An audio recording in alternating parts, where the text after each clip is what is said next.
All right, I'm gonna be real with you guys. Sometimes there's a little bit of a weird melding of a few different genres that I am familiar with and am not familiar with.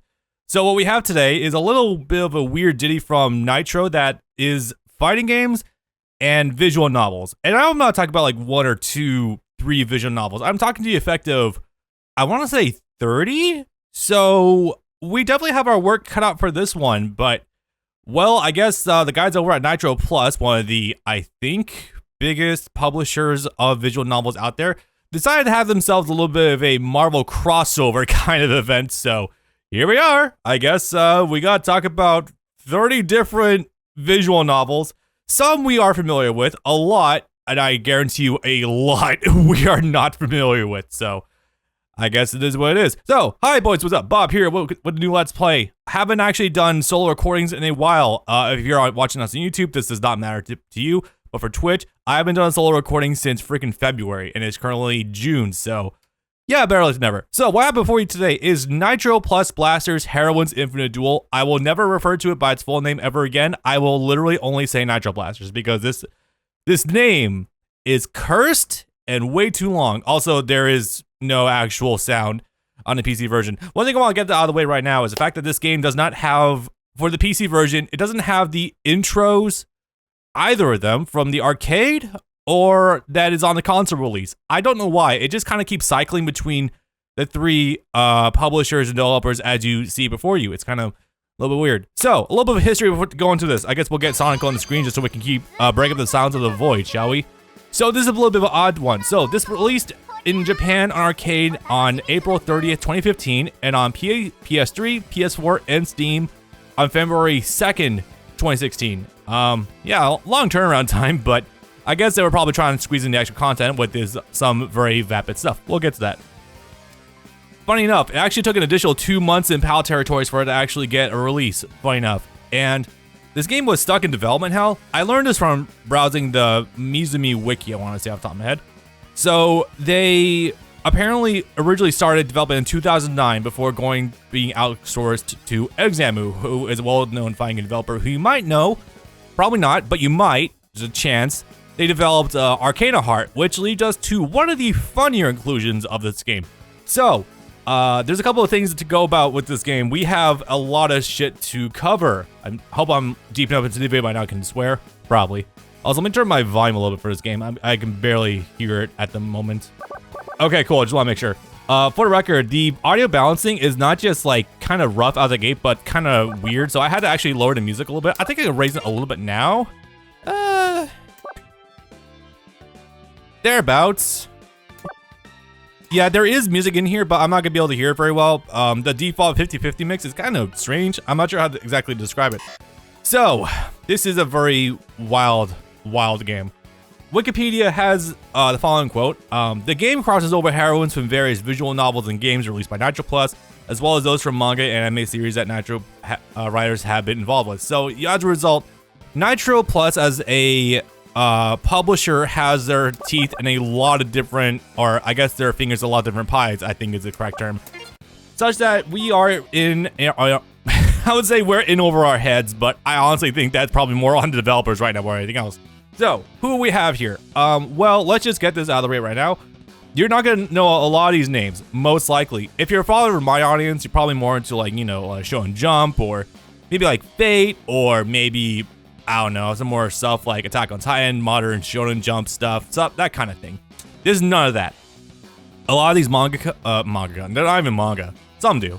A lot of these visual novels have never even seen a anime adaptation or manga adaptation. They are that niche, and Nitro really went above and beyond in order to create a kind of fleshed out roster, I guess. So here's ones that I think you might know about offhand. So this woman, Saber, you might know her from the, you know, eponymous Fate series that has since spiraled to have control with, you know, I don't remember, Fate Grand Order, that one.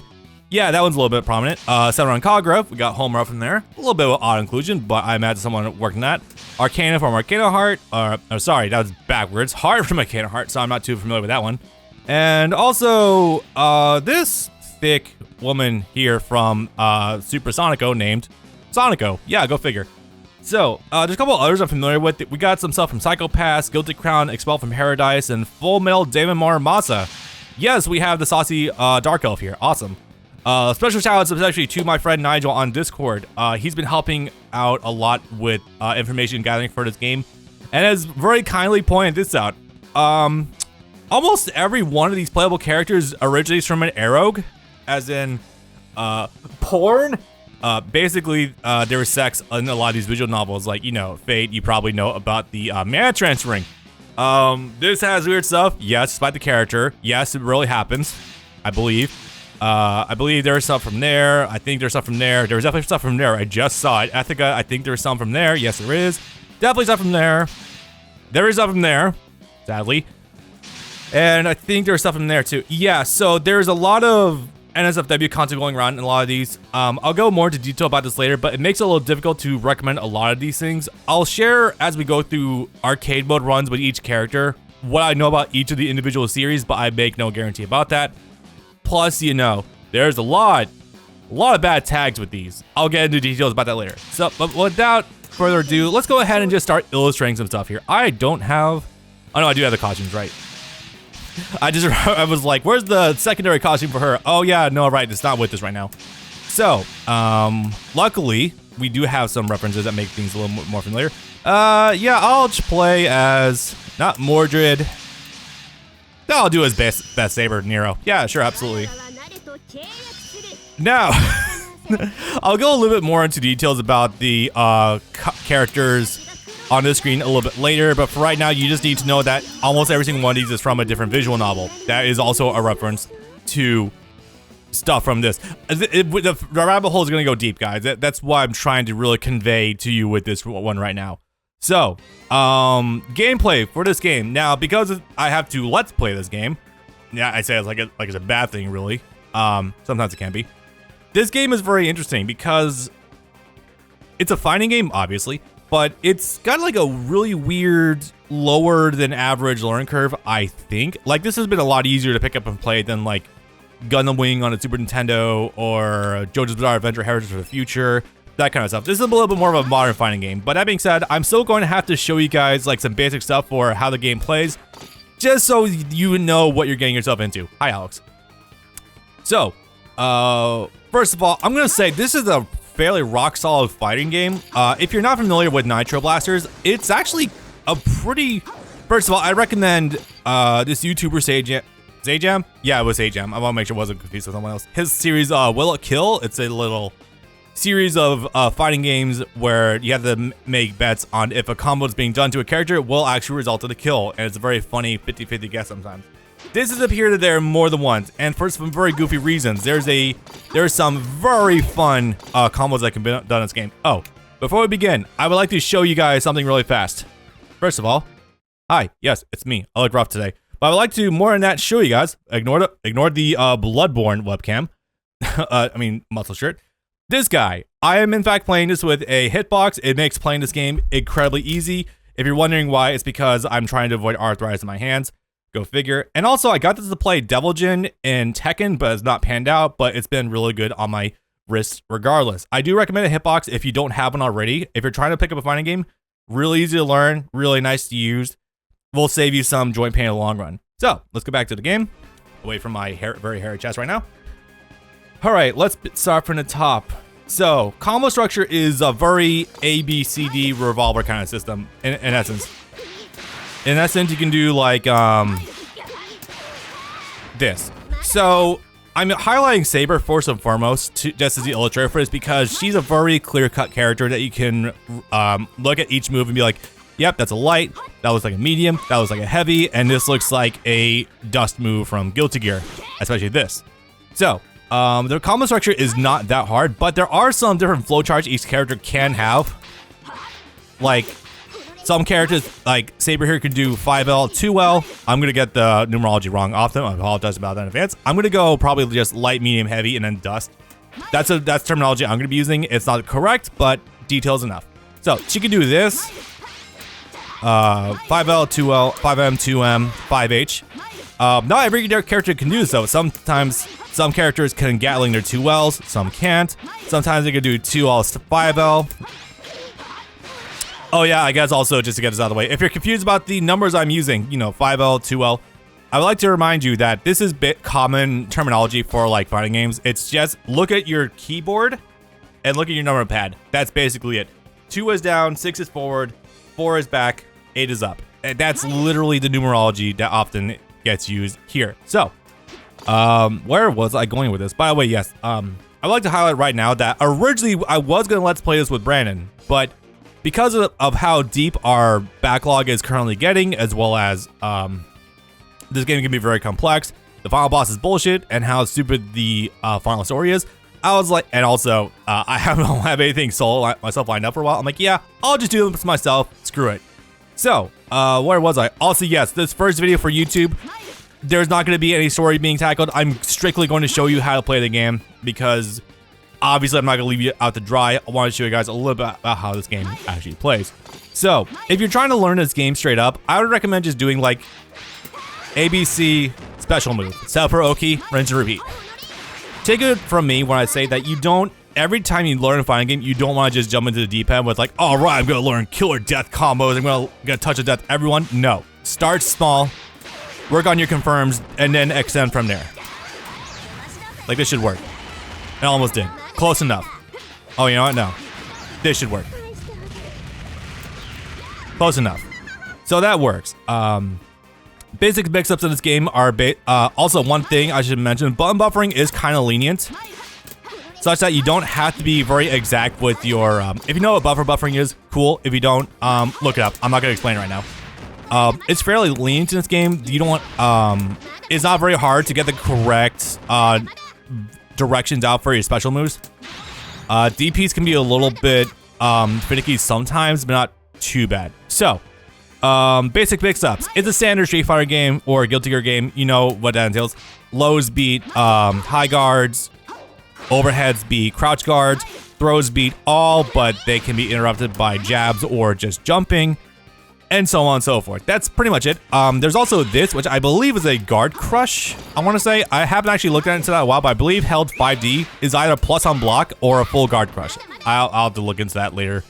I'm going to look forward to the Discord server roasting me about that one. So, I also think if a character tries jumping out of your combo, it's kind of got like a Guilty Gear or Dragon Ball FighterZ chicken guards thing going on, where if you try to jump out, you can be clipped by certain moves. Possibly. I haven't confirmed that yet. I'm at a con and took a quick break to say hi. Hi, Nigel. I'll be doing this for a couple of hours, so you might have a chance to jump in regardless. Oh, so yes, shout out to get Nigel. Very helpful with trying to get this Let's Play going. So, movement for this game is also very Guilty Gear. I'm going to say straight up, if you've played Guilty Gear, you already have a good hand, or you already have a good lead in trying to get into this game. A lot of anime fighters follow this tradition called air dashers. It's kind of almost like a slur in a sort of way, or like derogatory term where it's like, oh, it's so dumb with neutral, you can just air dash, avoid neutral. Oh no, it's still very complicated. You can just, you know, DP still exists. Your 2H's, your anti-air lights, etc. There's still a lot of stuff. So, basic stuff. Forward is forward dash to the ground. Back is a back dash. Back dash usually has invulnerability frames, I think, later in the dash, so this is good for evading stuff. Or earlier, I'm not entirely sure. You have an up jump, you have a forward jump, you have a back jump. This is very important to note. Now, you can do a super jump by doing quickly down and then up. Yeah, as you can see, this does extend my jump range quite a bit. Pretty handy. This is one thing I should note is that you can't do a super jump into another jump, or a double jump, I guess. Also, double jump is here in the game by pressing up again. Probably should have mentioned that first. Also, if you do a super jump, you can't do this thing called an escape action. Escape action, I think, is R1. I want to say by default. I have it mapped to my R1 button on stick. One thing I'm going to admit is I'm not too proficient with using this yet. It is very handy for trying to evade some situations. It is basically, what would I equate this to? It's basically like an extra jump and also an escape action as well. It's a little hard to describe. I think it's basically like your push block in other fighting games, or like guard counters in Dragon Ball FighterZ. It's meant to be your evasive, like, almost like a out jail free card, but it's also meant to like evade pressure. You can do some shit with this. Can be easily punished, of course. I think it's basically a Smash Brothers roll if you want to equate it to that. I'm bad at this. I'm still just focused on the, you know, 4 attack buttons and not this just yet. Nor I haven't done that enough. We'll get to that later. So the purpose of not having the additional jump after a super jump is because the game wants it to seem committal when you go for it. I think you can do a little tricky. I think you could do like an up forward super jump. Yeah, you can. It's a little tricky. You gotta press down and then like one of the up forward, up back directions. It's a little bit tricky, but not that big a deal. All right, next up, this button. So this is Blast. I believe you can also do this on guard too. It is kind of like your X Factor in Marvel vs. Capcom. You're going to see a lot of inspiration from Marvel vs. Capcom actually in this game overall, because there is also a push block. You can roll out a block, but it costs a meter. That's right. I completely forgot about that fact. Thank you for reminding me about that. Sorry, I had some water and stand, but I had to get some really fast. So, there's also throws. You always know about that. That is, I want to say 2+4 from Tekken, but it's not correct. That is, I believe, B plus C. You can have that mapped to a button if you want. If you go over to keyboard config, no, button config, not keyboard config, not quite. This is my default layout right now. I have it kind of laid out like a traditional, no, I set up like Dragon Ball Fighters, where one of my far buttons is an assist button, and one of my other far buttons is an assist button. Really cool stuff. Supers are done by, well, if we can ever get there. Right, let me just, I guess I'll take you through some other stuff while I try to build meter, right? So supers are done in a traditional fighting game sense, double, quarter cycle forward, 2 attack buttons. Each character can have multiple supers, obviously. For the record, no, I don't know what having the sword exposed for Saber actually does for her. I'm dumb because there's a lot of characters to study in this game, go figure. Oh yeah, 4A also a dedicated anti-air. I think it has upper body invul, I'm not sure about that, but details. So, yeah, the things in this game can range a great deal of motions. We have a lot of different things going on here, like, you know, quarter circle forwards, DP motions, there are half circle motions, there's also charge characters. I think there's at least one full SPD motion in here as well. I think it's like a double SPD motion. If you don't know, that's spinning pile driver, a move from Zangief.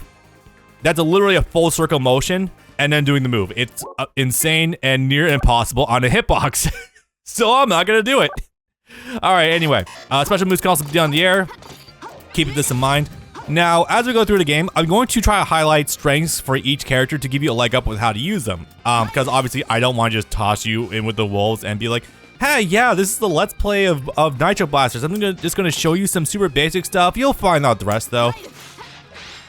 Actually, I want to test something out really fast. Ah, that might have worked. Damn. Okay, anyway. So, with that all out of the way, one thing I want to part with you before we begin truly is, again, don't stress about learning each character in depth. Just take it easy. Learn some basic confirms. Or maybe not. Maybe if that doesn't work, then hey, let's do this. Or let's maybe squeeze out some more damage because we have a full bar meter. I know I can get this to work. Hang on. So that's a little bit better. Don't feel too bad about not being able to do things at first. Having gone through the entire roster of characters and then coming back to Saber, I feel way more confident in my execution in this game than when I started. Let me do... Shit, almost got it. Oh wait, no, I gotta do this first to resheath the sword. Go figure. That's decent. I was hoping to get squeeze in a Corsica 4 light, but I'll take that as well. Right, so I think that basically covers more or less everything I want to do immediately. I'm going to show you a couple more things before we start though. So, if you want to just pick up this game and rock and roll, some very easy characters to use. We'll go over more skill floors for each character later on, obviously, but Saber's really easy to use. I recommend learning her. Al, as if here, is really easy to use also. She's a very fundamental character. We'll get to her later. Ain's pretty easy to use. She's also a good beginner character. And there was one other... Heart's kind of easy to use, but she's got some more technical stuff about her. So, you know, details. Those are the characters that I recommend picking up first and foremost if you want to just learn this game and get your foot in the door. So, let's go ahead and rock and roll. Oh, one thing I forgot to mention also. This is a very funny thing. The servers for playing online are still running. Like, I'm not kidding about that fact. Well, as soon as I get through this, I haven't gone through this process before. I don't know what the hell this is. Okay, there we go. Yeah, literally, this is still just a thing that exists. kind of crazy. All right. Excuse me. Let me go ahead and get you guys started. So what are we dealing with for a story here? So the story of this game is strange, lazy, and funny. I know it's a very big net we're casting for this one, huh? So basically what we're doing is we're doing 14 arcade runs for the characters that are in this game. You know, 12 main characters and then 2 DLC characters. And then another story is goofy as shit. We'll get to that later though. But first, we're going to start with story mode.